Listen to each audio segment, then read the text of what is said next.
Yosua orang yang mengenal Tuhan, dan orang-orang yang seangkatan dengan dia mengenal Tuhan. Tetapi setelah mereka, ada generasi yang tampil tidak mengenal Tuhan, tidak takut akan Tuhan. Loh, kenapa bisa, saudara?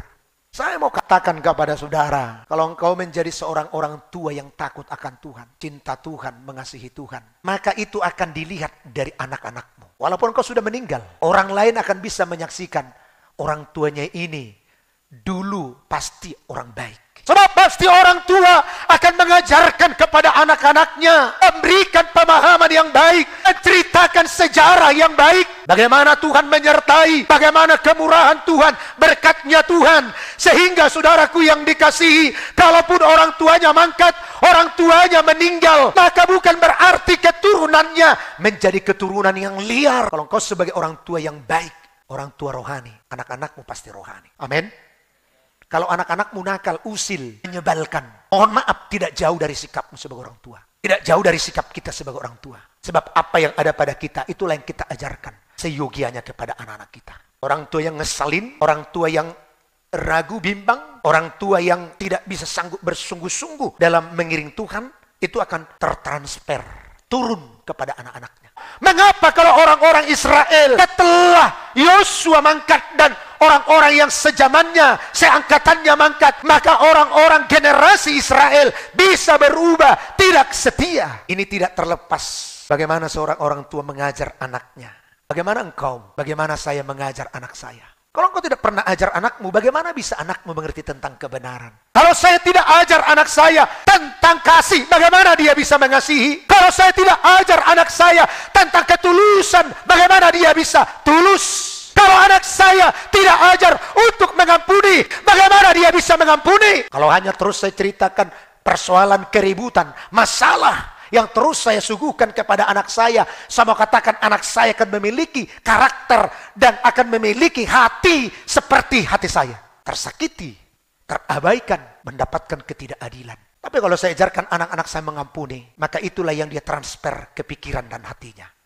Amin. Dan kalau engkau ajarkan yang baik kepada anak-anakmu, maka kebaikan yang diterima oleh anakmu hari ini, walaupun belum engkau mengajarkan kebaikan, akan dia terima kebaikan yang lebih baik lagi, yang lebih berlipat kali ganda lagi dari Tuhan. Amin.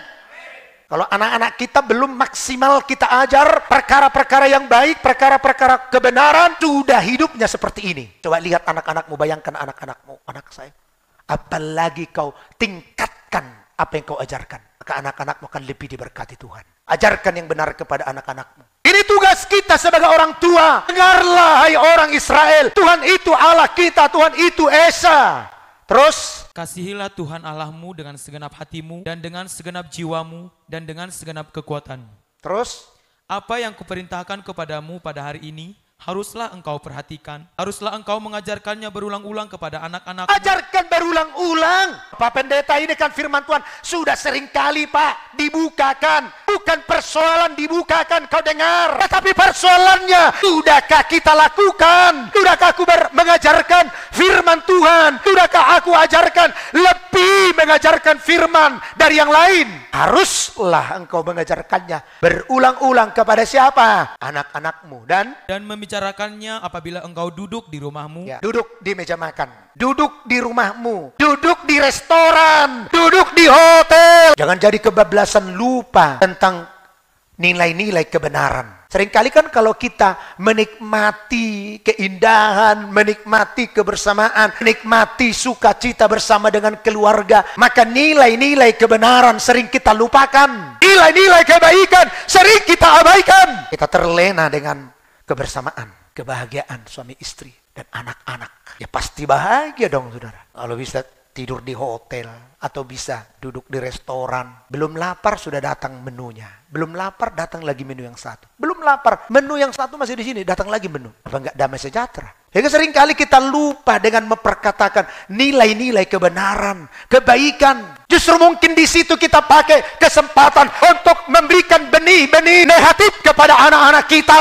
Yuk mari kita koreksi diri kita. Kalau memang apa yang saya katakan ini tidak seperti itu lagi kita lakukan. Ketika kita menikmati dalam suasana kita, di rumah, di tempat kita, dalam keluarga kita, kita sudah bisa, saudaraku, menitik beratkan perhatian dan fokus kita kepada nilai-nilai rohani, maka saudaraku, terpujilah nama Tuhan dan teruslah kerjakan seperti itu. Haleluya.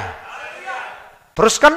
Apabila engkau sedang dalam perjalanan, Nah, dalam sedang perjalanan, terus. apabila engkau berbaring, dan apabila engkau bangun. Jadi saya rasa kalau kita mau belajar, pertama saya mau belajar seperti apa yang dikatakan firman Tuhan ini, maka setiap saat kehidupan kita dipagari oleh nilai-nilai kebenaran. Percaya anak kita akan tetap setia. Anak kita tidak akan mungkin menjadi anak yang mundur dari kehidupan rohani. Anak kita akan menjadi anak yang takut akan Tuhan, mengasihi Tuhan, mencintai Tuhan. Kita berulang-ulang menyampaikan kebenaran kepada anak-anak kita. Itu yang Tuhan minta. Ayat 8. Haruslah juga engkau mengingatkannya Mengikatkannya. sebagai tanda pada tanganmu, Ya, ikatkan sebagai tanda pada tanganmu.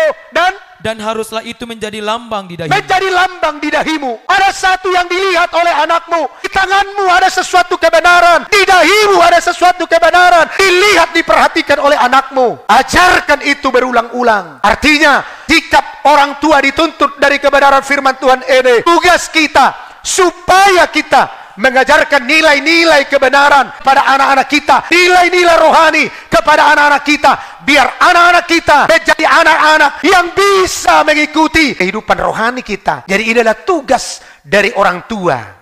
Amin.